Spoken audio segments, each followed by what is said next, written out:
అందరికీ నమస్కారం. నేను మీ సింగర్ ప్రవస్తి. సో నేను ఇప్పుడు ఈ వీడియో చేయడానికి కారణం పాడతీగ సిల్వర్ జూబ్లీ సిరీస్ లో జరిగిన ఇంజస్టిస్ అంతా ఎక్స్పోజ్ చేద్దామని. మీ అందరికీ తెలుసు నేను దానిలో పార్టిసిపేట్ చేశానని. సో అక్కడ ఏదైతే జరిగిందో అదంతా నేను ఇక్కడ క్లియర్ గా చెప్తాను వీడియోలో.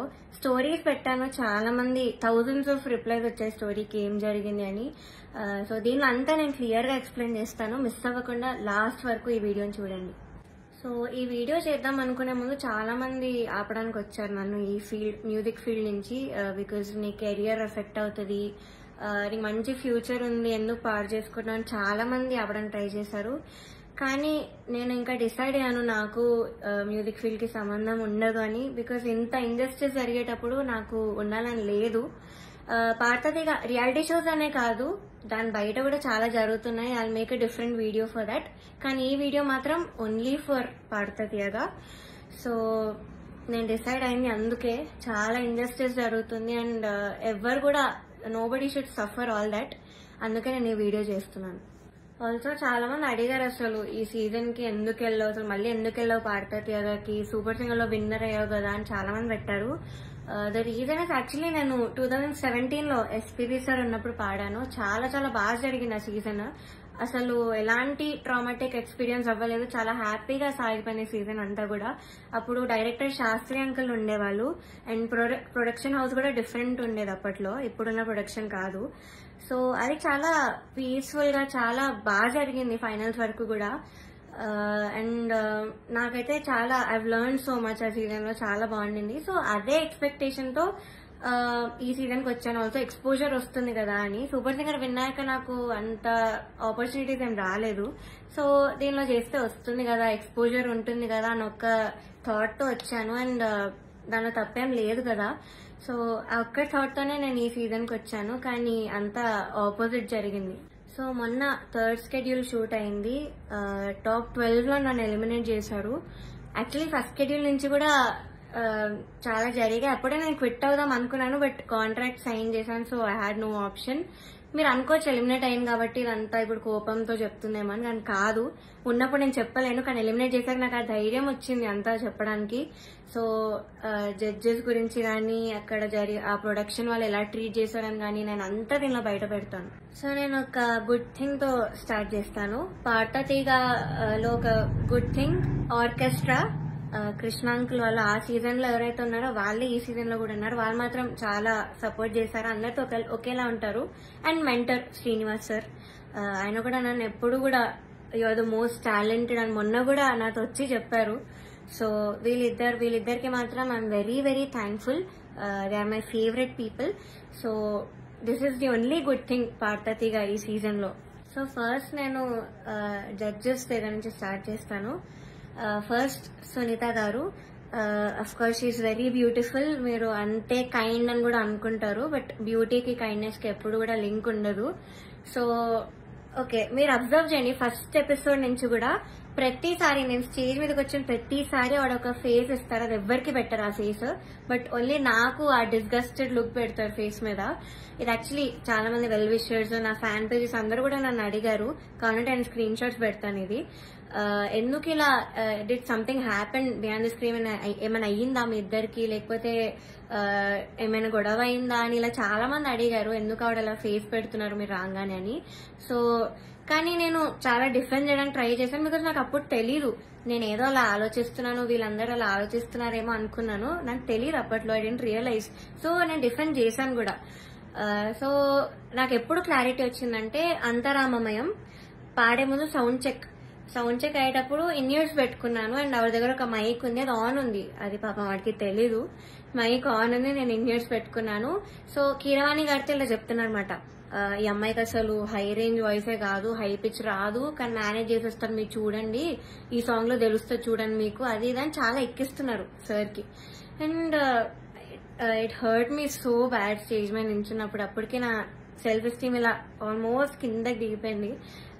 చాలా ఏడుపు వచ్చేసింది ఆ టైంకి. కంట్రోల్ చేసుకొని లేదు I have to do this అని అంతరామమయం పాడాను. అండ్ ఆ పాటకు వచ్చిన అప్రిసియేషన్ నాకు ఇంకే పాటకు రాలేదు అప్పటి వరకు. సో అంతరామమయంకి బయట ఎవరు కలిసినా కూడా అందరు చెప్పారు నాకు వాయిస్ చాలా బాగా వచ్చింది ఆ పాటలో అని, కానీ చాలా బాగుంది ఆ పాట అని. అది యాక్చువల్లీ చాలా సాంగ్స్ ఇచ్చాం, రాముడు రావునికి చాలా ఇచ్చాము. నేను ఏది ఇచ్చినా వద్దు వద్దు వద్దు అంటే ఇంకా లాస్ట్ ఆప్షన్ గా మేల్ సాంగ్ ఇచ్చాను, అంతరామమయం. సో అదే సెలెక్ట్ చేశారు and I tried my best. Male song అయినా కూడా I gave my best. And of course నాకు ప్రతి సాంగ్ కి ఆవిడ దగ్గర నుంచి నెగటివ్ కామెంట్స్ వచ్చాయి. అది మీరు నమ్ముతారు, జడ్జెస్ ఏదంటే అదే నిజం అనుకుని మీరు అఫ్ కోర్స్ నమ్ముతారు, ఓకే. బట్ అదర్ కంటెస్టెంట్స్ పాడేటప్పుడు I even give their names. ఇద్దరు, శ్రీధృతి అండ్ గాయత్రి అక్క, వీళ్ళిద్దరు పాడేటప్పుడు పిచ్చింగ్, ఎస్పెషలీ ధృతికి చాలా పిచ్చింగ్ ఇష్యూస్ వచ్చేటప్పుడు అయితే ఆవిడ ఇలా సైగలు చేసేవాళ్ళు, షార్ప్ అయితే ఇలా చెప్పేవాళ్ళు, అది మేము అందరం చూసాము. గాయత్రి అక్క కూడా షార్ప్ అయితే ఇలా కింద కింద ఫ్లాట్ బాడ్ అని చెప్పేవాళ్ళు, మొన్న కూడా అయింది అది. సో అంటే నాకు తప్పు లేకపోయినా మీరు అక్కడ కామెంట్స్ లో చెప్తున్నారు, వీళ్ళు చేశాక కూడా మీరు అక్కడ చెప్పకుండా సైగలు చేస్తున్నారు. సో అక్కడ నాకు నా మీద ఎందుకో గ్రడ్జ్ పెట్టుకున్నారని కూడా అర్థమైంది. Chandrabose garu, we all know he's a lyricist. So ఆయన రెస్పాన్సిబిలిటీ, లిరిక్స్ తప్పులుంటే ఆయన చెప్పాలి. సో నన్ను ఫస్ట్ 2 ఎపిసోడ్స్ బాగా మెచ్చుకున్నారు. ఇలాగా ప్రతి నోట్ గాని భావం గాని అసలు వదలకుండా పాడుతా అని కూడా చెప్పారు నాకు. అయితే రాముడు రౌండ్ లో వీళ్ళందరు ట్రూ కలర్స్ అన్ని బయటపడ్డాయి. ఫస్ట్ సునీత గారు నేను చెప్పినట్టు మైక్ లో మాట్లాడేశారు, ఇండియన్స్ ఉన్నారని నాకు తెలియక. అండ్ చంద్రబోస్ గారు పాపం లిరిక్స్ లో నాకు ఒక్క మిస్టేక్ కూడా నేను ఛాన్స్ ఇవ్వలేదు ఆయన చెప్పడానికి. సో దానిలో చెప్పలేక ఆదృత లేదు అని ఒక కామెంట్ ఇచ్చారు. అది ఇంకేం చేయాలి, మేల్ సాంగ్ సేమ్ ఇంపాక్ట్ ఒక ఫీమేల్ వాయిస్ నుంచి మీరు ఎక్స్పెక్ట్ చేయలేరు. సో అంతరామమయం is a male song. So ఇంకా లిరిక్స్ లో చెప్పలేక ఎందుకు ఇంకా క్రియేట్ చేసుకొని చెప్పడం నాకు అర్థం కాలేదు. అదే రౌండ్ లో ఒక అమ్మాయి లిరిక్స్ మర్చిపోయింది రాముడి పాటలో, అది మాత్రం ఆయన మెన్షన్ చెయ్యలేదు. బీయింగ్ ఎ లిరిసిస్ట్ ఆయన రెస్పాన్సిబిలిటీ ఉంది కూడా ఆయన చెప్పలేదు. ఆ రౌండ్ లో లిరిక్స్ మర్చిపోయింది, చెప్పలేదు. ఇంకా మమ్మల్ని ఏడ్పించేసావు అది ఇదని చెప్పింది, చాలా మంది చేతిలో రాసుకొని వచ్చారు, అది కూడా ఆయన చెప్పలేదు, అది కూడా కౌంట్ చేయలేదు. కానీ నాకు మాత్రం లేని నెగిటివ్ పాయింట్స్ అన్ని, ఆయనకు అవసరం లేని నెగిటివ్ పాయింట్స్ అన్ని కూడా చెప్పారు. లిరిక్స్ లో మాత్రం నేను ఇప్పటివరకు ఆయనకు ఒక్క ఛాన్స్ కూడా ఇవ్వలేదు సాంగ్స్ లో. I never made a mistake lyrics point of view అయితే అస్సలు చేయలేదు. మీరే చూడండి, మీకే అర్థమవుతుంది. సో ఇది కూడా మీకు న్యాయం అనిపిస్తుందా? కీరవాణి సార్ గురించి మాట్లాడదాం. అఫ్ కోర్స్ నాకు చాలా హేట్ వస్తుంది దీనికి మాత్రం, and I'm ready for it because I don't care. Personally నాకైతే నెగటివ్ కామెంట్స్ రాలేదు ఆయన దగ్గర నుంచి. బట్ సెట్ లో ఎలా మాట్లాడతారు, అసలు ఏం చెప్తారు అనేది నేను ఇక్కడ చెప్తాను. పాయింట్ నెంబర్ 1, మెలోడీస్ పాడిన వాళ్ళకి మాత్రం వాళ్ళు ఎలా పాడినా కూడా నేను ఆటోమేటిక్ గా మంచి స్కోర్ తీస్తాను అని ఆయన నోట్తో ఆయనే చెప్పారు. So he's very bias towards melody songs and his compositions. ఎలా పాడినా కూడా మార్క్స్ వేసేస్తారు. అయినే కాదు, అక్కడ ఉన్న సునీత గారు, చంద్రబోస్ సార్ కూడా, వీళ్ళందరూ కూడా అంతే. వాళ్ళ సాంగ్స్ పాడితే మాత్రం స్కోర్స్ ఆటోమేటిక్ గా మంచి వచ్చేసాయి. సో ఇది point number 1. Point number 2 is very very hurtful to me personally because నేను ఎలిమినేట్ అయ్యే ఎపిసోడ్ లోనే ఏదో విషయంలో నన్ను చూస్తూ చెప్పారు ఇది కూడా. సో ద థింగ్ ఇస్, నేను మీ అందరికీ తెలుసు సూపర్ సింగర్ లో నా ఫైనాన్షియల్ సిచ్యువేషన్ గురించి కానీ అంతా బయట పెట్టాను. సో దానివల్ల నేను కొన్ని వెడ్డింగ్ షోస్ అలాంటివి చేయాల్సి వచ్చింది. సో ఈ పాయింట్ మీద సార్ మాట్లాడారు. ఏమన్నారంటే అసలు వెడ్డింగ్ షోస్ చేసేవాళ్ళు నా దృష్టిలో సింగర్సే కాదు, నాకు చాలా అసహ్యం, it's like your disrespecting music అని ఈ మాట అన్నారు. చాలా చాలా బాధ అనిపించింది, అదేంటి అంత స్టేజ్ లో ఉన్నాయని ఇలా మాట్లాడారేంటి అని. సో ఇదొకటి, నన్ను చూస్తూ మాట్లాడారు ఇంకా. So it was very hurtful. Point number 3, so third వచ్చిన వాళ్ళకి ఆయన 1 lakh ఇస్తా అని చెప్పారు. 4th ప్రైజ్ వాళ్ళకి మూవీలో సాంగ్, అండ్ 5th ప్రైజ్ వాళ్ళకి ఆయన గ్రూప్ లో చేర్చుకుంటామని చెప్పారు సార్. సో ఇది ఎలా చెప్పారంటే, 5th ప్రైజ్ వచ్చిన వాళ్ళకి నా దగ్గర కొంతమంది రోజు వచ్చి చాకరీ చేస్తూ ఉంటారు, వాళ్ళ ట్రూప్ లో జాయిన్ చేసుకుంటా అని చెప్పారు. ఇలా చాకరీ అనే వర్డ్ వాడారు.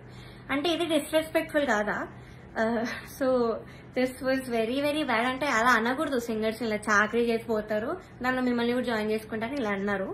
సో మీకు ఎలా అనిపిస్తుందో ఇంకా మీరు ఆలోచించండి ఒకసారి. డైరెక్టర్ జ్ఞాపిక ప్రొడక్షన్స్ వాళ్ళ అనిల్ గారు అండ్ హిజ్ వైఫ్, వీళ్ళే మెయిన్ అక్కడ అంతా కంట్రోల్ చేసేది, అంతా వెనకాలంతా చేసేది వీళ్ళే.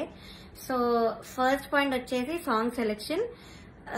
ఫస్ట్ నేను మీకు చెప్పినట్టు జడ్జెస్ అక్కడ బయాస్డ్. సో కిరాణి సార్ ఏమో మెలోడీస్ వాడితే వేసేయడం, ఆయన కంపోజిషన్స్ వాడితే వేసేయడం, చంద్రబోస్ సార్ కూడా అంతే, సునీత గారు కూడా అంతే సేమ్. సో ఇలా తెలిసిన ఇలా తెలిసేసరికి ఒక కంటెస్టెంట్ కి మాత్రం ఓన్లీ వాళ్ళ సాంగ్ దే ఇచ్చారు, మోస్ట్లీ వాళ్ళ సాంగ్ దే ఇచ్చారు ప్రతి రౌండ్ లో. ఇంకో కంటెస్టెంట్ కి ఏమో నీకేం వచ్చో చెప్పు ఆ సాంగ్ ఇచ్చేస్తామని చెప్పి ఇలా ఇచ్చారు ఒక కంటెస్టెంట్ కి. సెకండ్ పాయింట్, ఆ కంటెస్టెంట్ ఒక రోజు రాలేదు అనేసరికి అంతా షఫుల్ చేసేసి ఎపిసోడ్స్ అని ఏదేదో చేశారు. అండ్ అలాంటప్పుడు ఇంకెందుకు ఆడిషన్స్ పెట్టి అందరినీ తీసుకొని, ఎందుకు అసలు పార్వతి అంతమందిని తీసుకొని ఒక్క అమ్మాయితో చేయొచ్చు కదా సిల్వర్ జూబ్లీ సిరీస్ అని. సో అదొకటి. థర్డ్ పాయింట్ వచ్చేసి ఫ్యూచర్ లో ఒక ఎలిమినేషన్ జరుగుతుంది నాకంటే ముందు, అని మీరు చూస్తారు ముందు ఎపిసోడ్స్ లో. అయితే ఇది చాలా కామెడీగా అంటుంది మీకు, మీరు నమ్మలేరు కూడా. ఇద్దరిని తీశారు, ఒక అమ్మాయిని ఒక అబ్బాయిని. అయితే కరెక్ట్ షూట్ ఇంకో 2 days లో ఉందనగా వాళ్ళకి సాంగ్స్ మార్చేశారు, ఆ ఇద్దరికే సాంగ్స్ మార్చారు with a very funny reason. Keeravani sir కి రాగం నచ్చదు అని, శివరంజని అనే రాగం నచ్చదు అని వీళ్ళిద్దరిని తీస్తారు. కామెడీ ఏంటంటే అదే రాగంతో ముందు స్కెడ్యూల్ ఒక అబ్బాయి పాడాడు, అబ్బాయికి బాగానే మార్క్స్ వచ్చాయి. అదే స్కెడ్యూల్ లో ఇంకొక అబ్బాయి కూడా పాడాడు, అబ్బాయి కూడా బాగానే మెచ్చుకున్నారు, మంచి కామెంట్స్ వచ్చి అన్ని వచ్చాయి.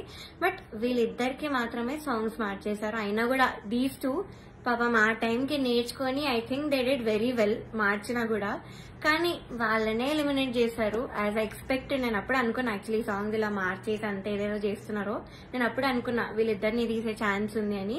And the thing is కిరాణి sir రాగం నచ్చకపోతే మరి ఎందుకు చేశారో తెలీదు. అంతర్యామి అనే పాట అదే రాగంలో చేశారు.